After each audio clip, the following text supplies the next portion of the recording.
article really caught my attention about um, the supposed benefits of economic development by giving the governor just, our faith that he can give the money to the right businesses and it actually has economic growth. There actually will help.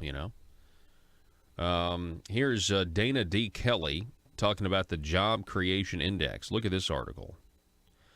And the reason I like this article is because it is pulling information from our good friends Jacob Bundrick and Thomas Snyder from the Arkansas Center for Research and Economics. Specifically, this has to do with the Mercatus Center and the paper that was published by them. But anyway, Dana D. Kelly writes that feelings and facts may start with the same letter, but they are often as far apart as alpha and omega. A case in point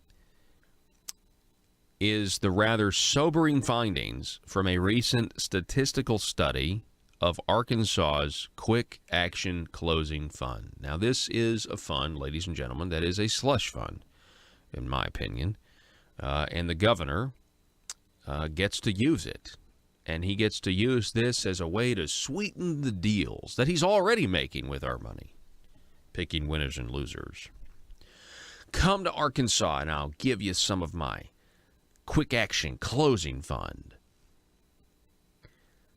So, this article goes on, talks about economic development. That's what they claim. This is a tool for economic development. But then the question is asked, but has it done so? Has it actually worked? Does the Quick Action Closing Fund, picking winners and losers, does it actually help the economy grow? Does it actually give what the most people in the media report the day you get to announce the deal?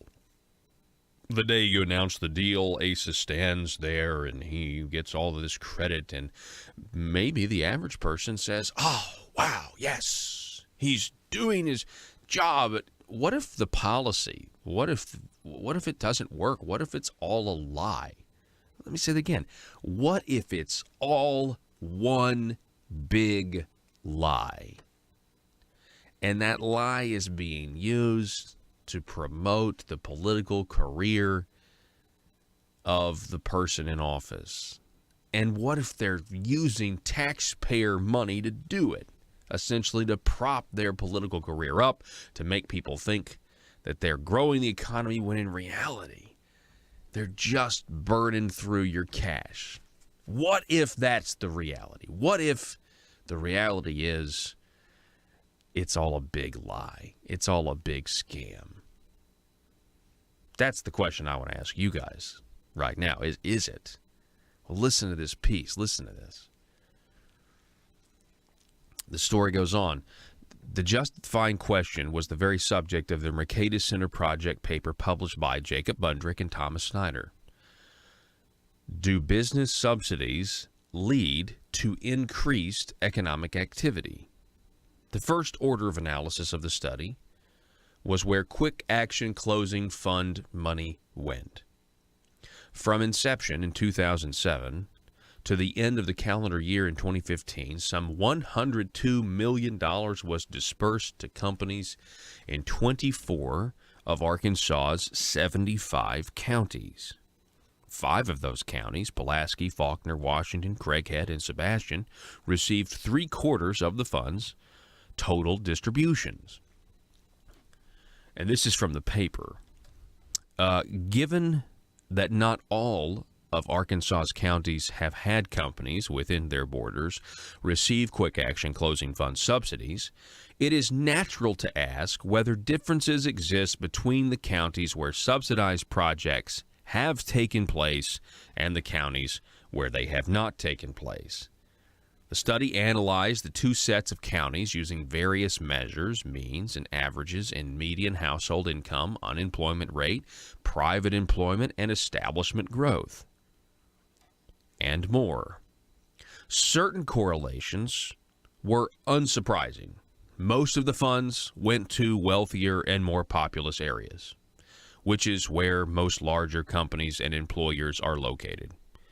Counties with quick action closing fund projects showed more population and household income growth than counties without projects. But that's an intrinsic quality for the state's wealthier counties anyway, meaning if you're already a population center compared to, you already have those things. You already have higher household income and just other metrics that are going to indicate prosperity. So Dana Kelly goes on here. In order to try and determine the fund's effectiveness as a program, the researchers looked specifically at private employment per 1,000 population and private establishments per 1,000 population, which, with regard to the quick action closing fund subsidies provided to businesses within a given county in $100,000 increments or units. Controlling for factors such as labor cost, workforce education level, rural population density, county wealth, and age and racial makeup of populations, the study found there to be no statistical difference over a 4-year period in either the employment or establishment model in counties receiving quick action closing fund subsidies. It may all be a lie, folks. That's what I said. What if it's all a lie? It may very well be. I'm convinced that it is, obviously. I think the Arkansas Department of Economic Development shouldn't even exist. And if you treat all businesses with lower taxes and less regulations, you do something like eliminate the corporate income tax, folks, people would actually want to move here without getting special treats. Now, look, I know other states give special treats, but the question here is it effective? Is this actually effective for our economy? You know, Donald Trump just gave an entire speech last night where he was focused on us. He made sure he knew, or he made sure we all knew. At least his claim is that everything he does, according to what he said, his claim is everything he does, he has Americans on his mind when he does it. He wants to make sure it's in the best interest of Americans. And that means all Americans. Across all races, backgrounds, ethnicities, all of that. Creeds. Yeah, he said creeds. How refreshing that was. And then he said, you know what? Americans are dreamers too. So refreshing. The question is, from that economic standpoint, are you going to really spend Americans' money, Arkansans' money, if it's not getting the results that you claim in the media reports? Oh, it'll create 75 jobs here in the next 10 years. We just spend this millions and millions and millions of dollars. It's going to be great. So back to this. Let's see. Negative effect. No statistical difference. No statistical difference. Moreover, the results also quashed a familiar caveat. Quick action closing fund subsidies also produced no meaningful job growth in counties bordering those that received funding, nullifying the idea of oft-touted spillover employment benefits. The test statistic formulations actually indicated a slightly negative effect on bordering counties for establishment growth, but not enough to be economically significant.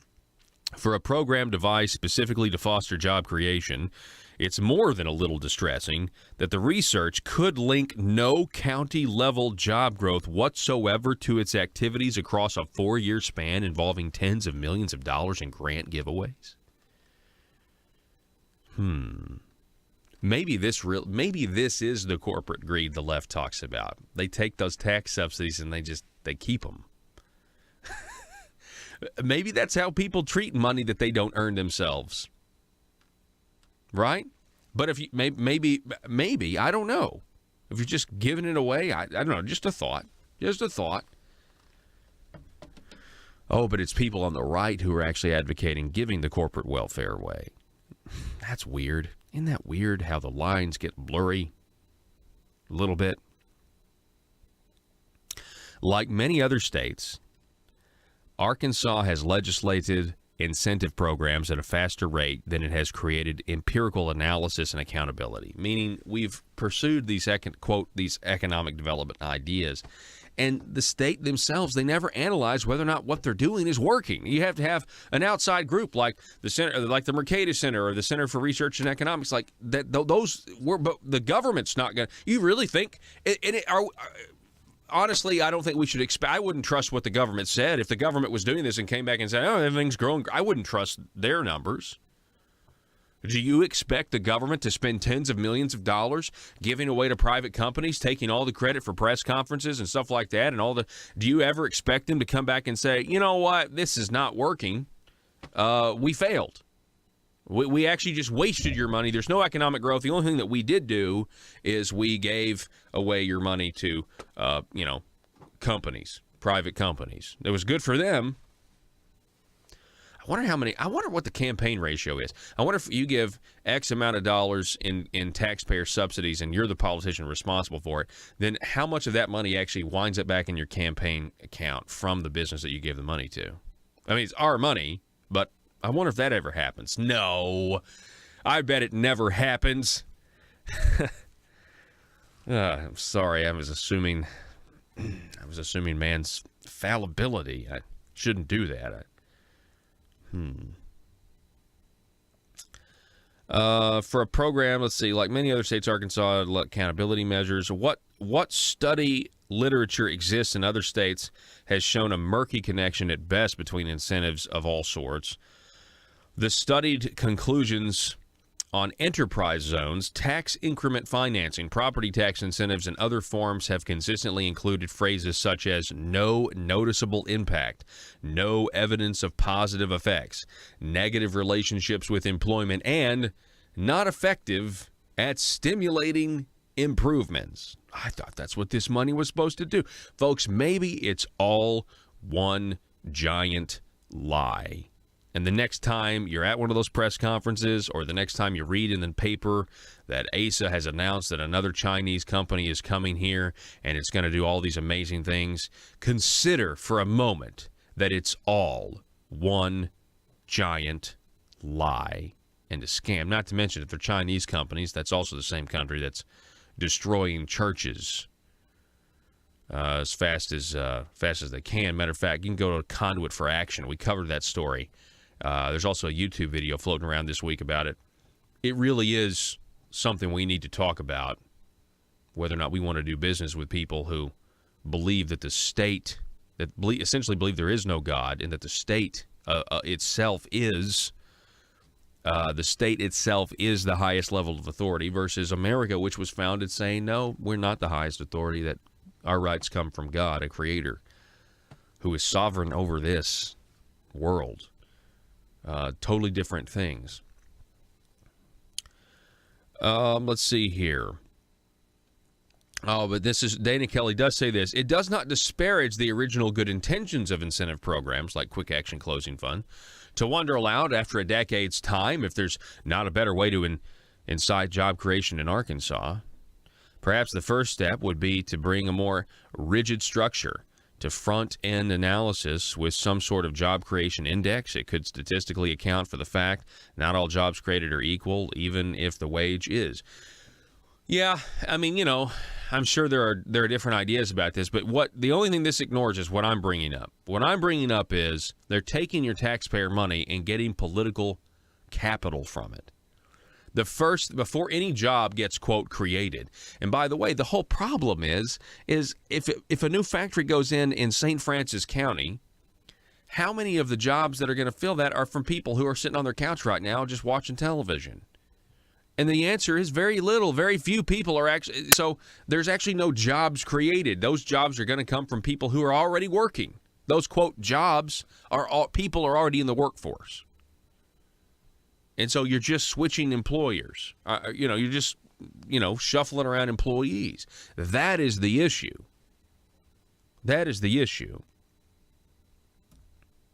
So, anyway, it is good that Dana D. Kelly wrote this piece, though, on this information by Jacob Bundrick and Dr. Snyder, because it does just bring more attention to the fact that this whole thing is just, not working. Government doesn't create jobs. I know they want to. I know the Chamber of Commerce, you guys really want the government to be able to create jobs. This whole system is only good for politicians that want to use your money to get positive press out of it, and the Chamber of Commerce that no longer stands up for small business and instead is just, basically just nursing on the government as long as they possibly can. Chamber of Commerce, folks, is a joke. They're an absolute joke now. They don't care about you, small business owner, right? What do? They put on, a job fair or something, or they put on like a business expo a couple times a year. That's all they do. And that's just peanuts. They don't care. They really want to have a meeting with the governor. They want to have a meeting with Mike Preston. They want to have a meeting with these guys that can, and then you got the chamber leaders who they like the positive press. They like to be able to say, well, they love to hear, I really want to thank so-and-so from the local Chamber of Commerce and hear the governor say that. Yeah, instrumental in helping us move this thing along and, be the mover and shaker that got this Chinese factory to commit to come here and give us, 75 jobs in the next 15,000 years. We're really excited. Yeah, people, this is all just, man, so much of this is done by people who can't create things for themselves. I really think that's what this is. So many people on the left who are leftist bent, even if they disguise themselves as a conservative. So many people are drawn to government because they can't actually create themselves, and but they want to be somebody. So why not control? Why not control how much the creators have to give to government? And that's a lot. That's a lot of what government tends to be. It is a necessary evil. We do need it. We need good people down there, though. And I'll tell you this right now. Some of the best legislators at the Marble Palace are the ones that have jobs back home to come back to. Because when they get tempted, they can look the governor in the face. They can say, Governor, I don't need this job. I don't need whatever you're selling, whatever scheme this is. I don't need it because I got chickens back home I got to go take care of. Right, I got a business back home I got to go take care of, and the legislators that have jobs now. There are other legislators that maybe don't own their own business, but I'm saying the legislators that are creators, that know what it's like in the real world for the average Arkansan. Those are some of the best ones because they're not dependent on the Marble Palace system. They also make the Marble Palace system very nervous. That scene in Batman Begins where Commissioner Gordon, he's not a commissioner yet, he's just a cop, or whatever, and he's with the fat guy, the other cop who's like Lieutenant Eckhart, or he's not actually. I don't call him Eckhart, but that's kind of the character he's based off of in the comics. And he looks at Gordon and he says, the rest of us get nervous that you don't take a cut, or whatever, because he's getting money under the table. And Gordon's like, well, I'm not a rat, but he's not going to do something dishonest. And, of course, maybe Gordon should have been a rat, but then it's Gotham and you get murdered for it. But anyway, I don't know how to play that analogy out. Are we waiting on a Batman? Is that how bad it is? We're just waiting on a Batman to come and just do what needs to be done. All right. When we come back, I'm going to let you listen to one more clip of Donald Trump from the State of the Union and how it applies to a story here in Arkansas. Back in just a moment.